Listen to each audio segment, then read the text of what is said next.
How can other people tap dance to work? What's the secret of that? You find your passion. You find your passion. I was very, very lucky to find it, when I was 7 or 8 years old, and fortunately, my children have found their passion. One son loves farming like nothing else. One son loves music like everything else, and all three of them love philanthropy and what they get to do. You're lucky in life when you find it, and you can't guarantee you're going to find it in your first job out. But I always tell the college students that come out, I say, take the job that you would take if you were independently wealthy. You're going to do well at it. If you think you're going to be a lot happier if you've got 2X instead of X, you're probably making a mistake. I mean, you ought to find something you like that works with that, and you'll get in trouble if you think that making 10X or 20X is the answer to everything in life, because then you will do things like borrow money when you shouldn't, or maybe cut corners on things that your employer wants you to cut corners on. Or it just doesn't make any sense. You won't like it when you look back on it. 3 things in hiring people: look for integrity, intelligence, and energy. And he said if the person didn't have the first 2, that the latter 2 would kill them, because if they don't have integrity, you want them dumb and lazy. You don't want them smart and energetic. It never bothered me if people disagreed with what I thought, as long as I felt I knew the facts. I mean, there's a whole bunch of things I don't know a thing about. I just stay away from those. So I stay within what I call my circle of competence. Tom Watson said it best. He said, I'm no genius, but I'm smart in spots, and I stay around those spots. Well, I try and stay around those spots, and I just don't have a problem if somebody says, you're wrong on something. I go back and look at the facts, and I think that really is much more important, frankly, than having a few points of IQ or having an extra course or 2 in school or anything of the sort. You need emotional stability. I just read and read and read. I probably read 5 to 6 hours a day. I don't read as fast now as when I was younger, but I read 5 daily newspapers. I read a fair number of magazines. I read 10Ks. I read annual reports, and I read a lot of other things too. So I've always enjoyed reading. I love reading biographies. Famous lesson about a margin of safety, that you don't drive a truck that weighs 9,900 pounds across a bridge that says limit 10,000 pounds, because you can't be that sure about it. If you see something like that, you go down a little further down the road and you find one that says limit 20,000 pounds, and that's the one you drive across. The nature of capitalism is that people want to come in and take your castle. Perfectly understandable. I mean, if I'm selling television sets or something, there's going to be 10 other people that are going to try and sell a better television set. If I have a restaurant here in Omaha, people are going to try and copy my menu and give more parking and take my chef and so on. So capitalism's all about somebody coming and trying to take the castle.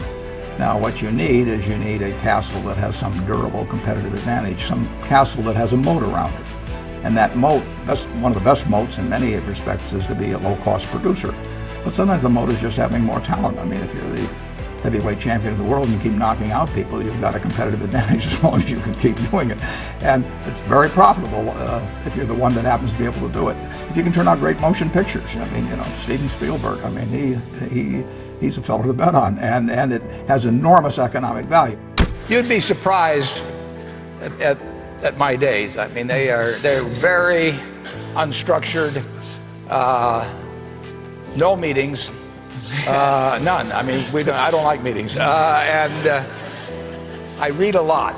I wish I were a faster reader. I'd get more done. But I do read a lot, and I'm on the phone a moderate amount. Our businesses run themselves basically out there. My job is allocating capital, and that's what I'm thinking about. But I don't like to have things all packed hour to hour to hour. And Phil and I are both extraordinarily lucky. I mean, we really get to do what we like to do, the way we want to do it, with people that we choose to be around, and they're terrific.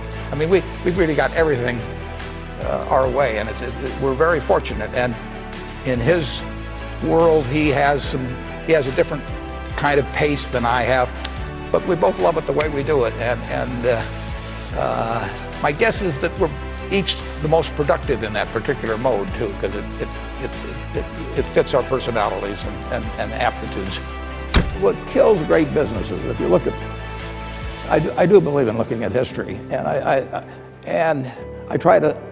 like to study failure, actually. And my partner says, all I want to know is where I'll die, so I'll never go there. And we want to see what has caused businesses to go bad. And the biggest thing that kills them is complacency. I mean, you want a restlessness, a feeling that, you know, that somebody's always after you, but you're going to stay ahead of them. You always want to be on the move. And when you've got a great business, you know, like Coca-Cola, which is, there aren't any like Coca-Cola, but you really, the danger would always be that you rest on your laurels.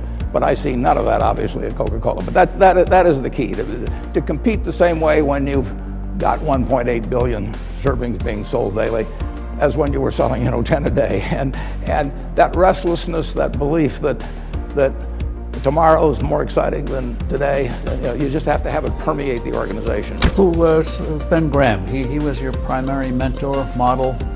He was a wonderful man, and he was my professor at Columbia. I read his book when I was 19 at the University of Nebraska, and I'd started investing when I was 11, and I started reading about it when I was like 7. So I'd gone through I read every book in the Omaha Public Library that there was on, by the time I was 12, on investing and stock market. And I had a lot of fun, but I never really found out, I never got grounded in anything. And it was entertaining, but it wasn't going to be profitable. And then I read Graham's book, The Intelligent Investor, when I was at the University of Nebraska. And that just opened the whole thing up to me. Yeah, and I named my oldest son is named Howard after my dad, Graham Buffett, and he was a marvelous man. Never expected anything from me in return. Ben Graham, in his low teens, looked around and he looked at the people he admired, and he said, I want to be admired, so why don't I just behave like them? And he found there was nothing impossible about behaving like them. And similarly, he did the same thing on the reverse side in terms of getting rid of those qualities. You have given a lot of fabulous advice, but what's the best advice that you've ever received? Well, I received it in a variety of forms, particularly from my father when I was very young. But I mean, he basically, I think, taught me how to live. Not that I did it perfectly or anything like that, but I mean, he was giving me lessons, but he wasn't doing it by preaching to me. He was doing it by example. But basically, well, the biggest lesson, in a sense, I got is the power of unconditional love. I mean, I think there is no power on earth like unconditional love. And I think that if you offer that to your child, I mean, you're 90% of the way home. And maybe days when you don't feel like it. It's not uncritical love. That's a different animal. But to know you always can come back.